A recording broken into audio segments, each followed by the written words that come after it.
One of the scariest analog horror series on the entire internet has finally returned. Yeah, we've received a new broadcast from Local 58, and the monster we see in it is going to break this series wide open. Be careful, loyal theorists, because it's looking right at you.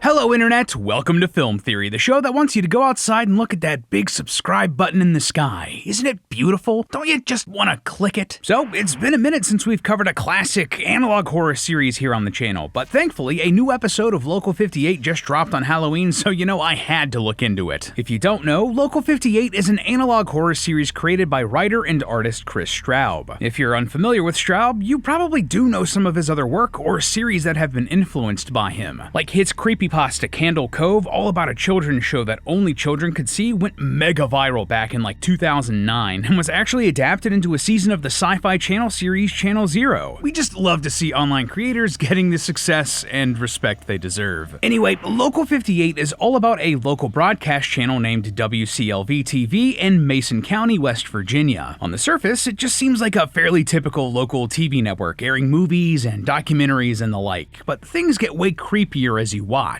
Some of their shows are outright disturbing, while others seem to get hijacked or altered by some unknown force. It's classic horror stuff with really compelling ideas and scares, so much so that it's been a favorite of internet theorists for years now. Matt actually did a couple theories on it ages ago, and tons of work has been done over on the Local 58 subreddit and on websites like GameDetectives.net. Shoutouts to both of those communities, they've been invaluable resources for us. And really, they've both been necessary. Local 58 has one of the deepest mysteries of any analog horror series we've ever covered. But now, with the release of these latest videos, I believe we may have a much better idea of what's going on in this series. Yeah, by diving into a lot of the older writings from its creator and looking at the inspirations behind the new Local 58 videos, we can crack this storyline wide open. Spoiler alert, there's an alternate dimension bleeding into our own, and that could mean the end of the world. Don't you dare turn that dial, loyal theorists. We're tuning in. So I think the best thing for us to do here is catch everybody up on Local 58 since it's been a few years since we've covered it. Well, long story short, as mentioned above, Local 58 is a series about a local broadcast channel, WCLV-TV, located in Mason County, West Virginia. On the surface, it seems like your typical broadcast TV network with movies and documentaries and kids' cartoons, but things quickly turn creepy. Some content aired on Local 58 is disturbing, the station is hijacked by other messages, or programming is altered by some unknown force. Some big examples? In the video, You Are on the Fastest Available Route, we see a dash cam of a driver that's lured into the woods by a glitching GPS before encountering some sort of monster. In Show for Children, we see an animated skeleton come across several open graves with monstrous bodies inside before he himself dies. While in Contingency, we see a public service announcement instructing viewers to, unalive themselves. Some of the videos also call out phone numbers and websites leading to an ARG which built upon these creepy mysteries. But a running theme we noticed throughout the entire series was the moon. Sometimes, the moon is depicted as a creepy monster looking over the earth and ends up killing that previously described cute cartoon skeleton. In others, viewers are encouraged to look outside and up at the moon, though we hear screaming in the distance suggesting that it isn't a pleasant experience. Finally, we see that the moon seems to be some giant, living, breathing entity. There's straight up what looks like organic material inside of it, and also it looks like a giant skeletal monster. One video also called The Moon, His Throne, suggesting that this entity is living inside of the moon and using it to watch over the Earth. Matt and other theorists I've seen here around YouTube suggested that Local 58 was an alien invasion story, though Straub seemingly debunked this. That being said, there does seem to be some sort of interdimensional Lovecraftian energy going on here, which seems like it's really splitting hairs with the term alien, but hey, who am I to judge? Like I said above, that's a super abridged version of the story we've deciphered so far, so please go watch our previous theories if you want a more thorough explanation. But the real reason we're here today is to talk about the new content, and well, since we did our last theory, there have been 2 main videos released on the Local 58 channel. So let's cover them one by one and then see where they sit in our overarching narrative. The first of these is called Close, and though it's it's rather lengthy, there actually isn't a ton to recap on this one. Close shows footage from a SARO mission, that's the Space and Aeronautics Regulatory Oversight, this universe's version of NASA, sending a probe to an asteroid named Eidolon as it passes close to Earth. This asteroid is particularly famous in universe because it vaguely resembles a skull when viewed from certain angles.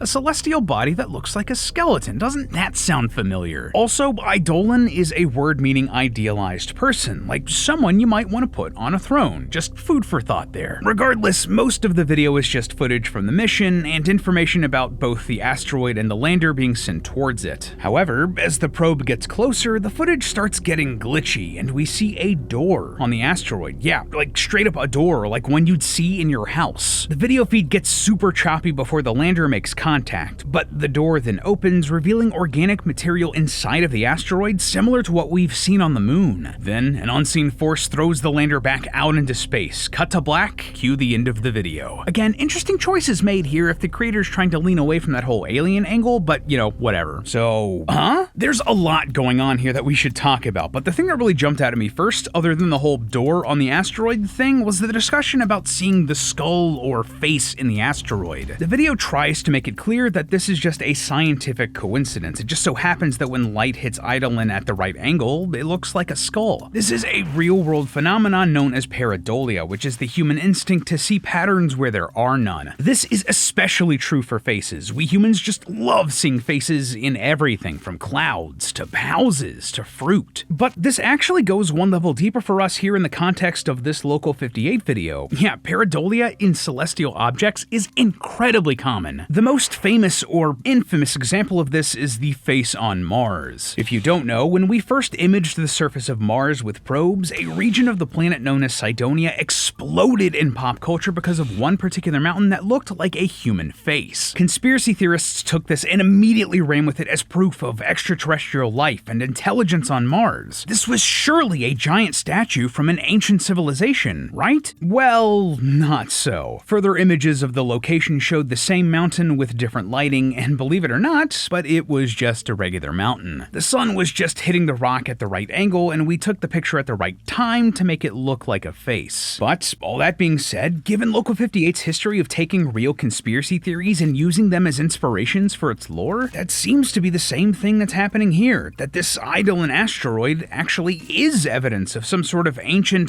Lovecraftian entity or civilization, one that made something inside of this asteroid. Really lines up well with what we've seen from the rest of the series with the whole moon entity, doesn't it? It could also line up with other conspiracy theories about asteroids and meteorites. Particularly, the one I'm thinking about is from 2017, when the first interstellar object that we've ever detected passed through the solar system. This was an asteroid named Oumuamua, and from our best guess, this thing was, well, it was just plain weird. Like, seriously, there are entire 30+ minute documentaries here on YouTube about this thing, but what you need to know for our purposes here today, Oumuamua came from outside of the solar system, approached the inner solar system between the Earth and the Sun, slingshotted around our star, and then left the solar system. But you know what was really weird? It got faster and faster as it left. That is not supposed to happen, and though there are some potential natural explanations, we're not exactly sure how or why it did that. Conspiracy theorists, of course, jumped on this and threw out some wild speculation, like maybe this thing was an alien probe that came to check in on our solar system before leaving to report back to its alien overlords. Maybe that's why it sped up as it left. It was using some sort of propellant to leave the solar system. Honestly, to me, in the real world, that science seems like a bit of a stretch, but that could have been the inspiration for something similar happening here with Eidolon and Local 58. There do seem to be some legitimate otherworldly entities on board this thing since they threw the lander off of the asteroid, so maybe this is some sort of scout keeping a watchful eye on the Earth and the rest of the solar system as the invasion continues. I mean, the skull face is even like facing towards us, looking at Earth. It just makes sense. The second video is Nightwalk, a documentary in the style of an old Twilight Zone or Unsolved Mysteries episode about local urban legends. This one covers The Woman in Profile, a mysterious ghost story first reported in 1961 when police were investigating the murder of a student at the local Maple Grove University in Icker Falls, West Virginia. Witnesses described a woman in the university courtyard staring intently into the sky, but she faded back into the shadows and disappeared when approached. Since this point, there have been over 24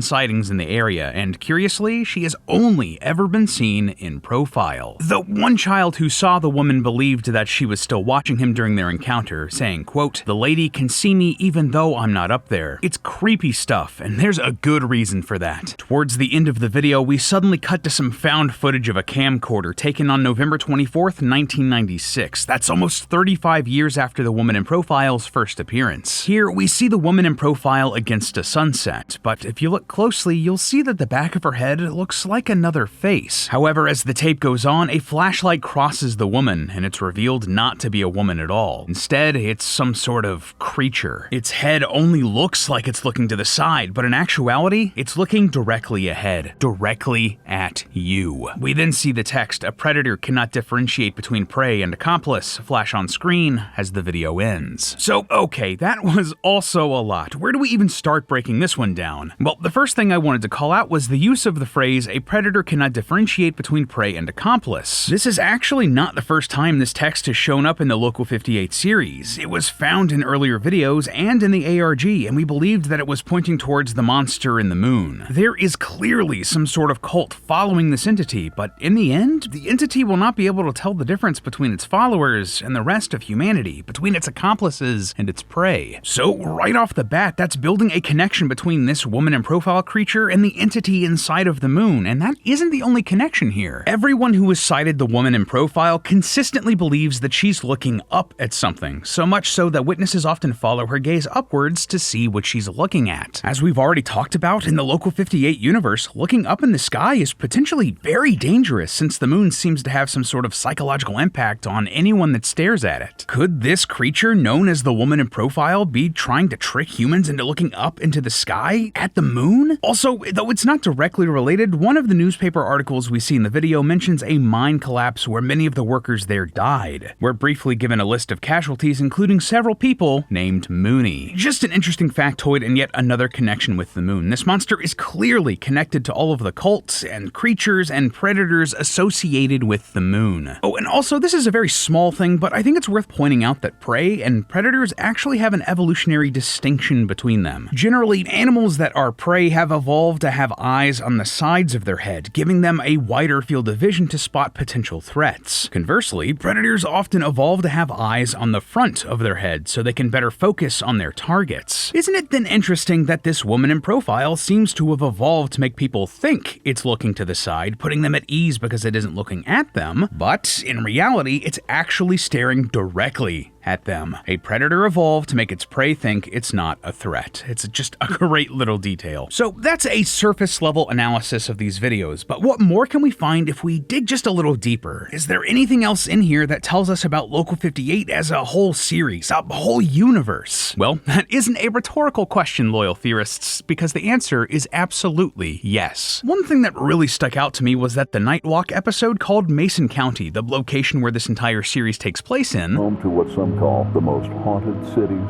in America. Basically, ghost stories have been a part of the culture here since the area's settlement by missionaries centuries ago. So, I wondered, is Mason County a real place? And if so, is there any real-world lore we could dig into to try to connect any dots here? And boy, oh boy, loyal theorists, we hit the jackpot with this one. See, Mason County is a real place, and the real-world Mason County is actually home to one of the most famous cryptid stories in American history, the Moth Man. Between November 15th, 1966 and December 15th, 1967, the residents of Point Pleasant, West Virginia in Mason County reported sightings of a flying creature with glowing eyes that would become known as the Moth Man. This ranged from gravediggers claiming that it flew over their heads while doing their job, to young people reporting that their car was chased by the creature, to the Mothman flying over the local Silver Bridge that spanned the Ohio River. That bridge would eventually collapse on December 15th, 1967, sadly killing 46 people. After this, sightings of the Mothman stopped in the area, though other people across the world have claimed to see the creature in more recent decades, the most notable of which was in Russia before the 1999 Moscow apartment bombings. Because of the bridge collapse and the apartment bombings, people have often associated the Mothman with omens of disaster. God, as someone with a genuine passion for cryptids and cryptozoology, I freaking love the Mothman. Anyway, the fact that the Mothman started appearing at roughly the same time time as the woman in profile and in the exact same part of the United States cannot be a coincidence. That is a very specific time frame and a very specific place down to the same county. That's more than just a little inspiration and why I believe we can learn a lot about the monsters here in Local 58 from the extended Moth Man legend. And that might help us crack exactly what's going on here in this series. For example, the Moth Man folklore is often paired with another urban legend of a mysterious man named Inred Cold. This was an uncanny-looking man with a freakish smile that appeared around the same time and place as the Moth Man in West Virginia. The prominent belief amongst conspiracy theorists was that he was some sort of man in black, or some sort of alien or extra-dimensional being in human form. Again, that would fit with a lot of the themes present here in Local 58, of humanity being infiltrated by these otherworldly beings. So, what else can we find here in that Moth Man legend? Well, one of the more popular interpretations of the folklore comes from the Moth Man prophecies. This was a book profiling the sightings that was later adapted into a movie with the same name. This version of the creature was said to be a being from another dimension that manifested into our reality. What if something similar is going on here in Local 58? It borrows so much from this folklore already, it's not a stretch to suggest that the inspiration went that far too. And what's more, it also wouldn't be the first time that Straub has played with that idea in his writings. In one of his earlier works called the Hersh Camera, Straub describes a mysterious camera at a museum in Acre Falls, West Virginia, which used a unique process to create color photography. On display with it are 12 pictures, including a local town square, natural environments, and a girl who isn't looking at the camera.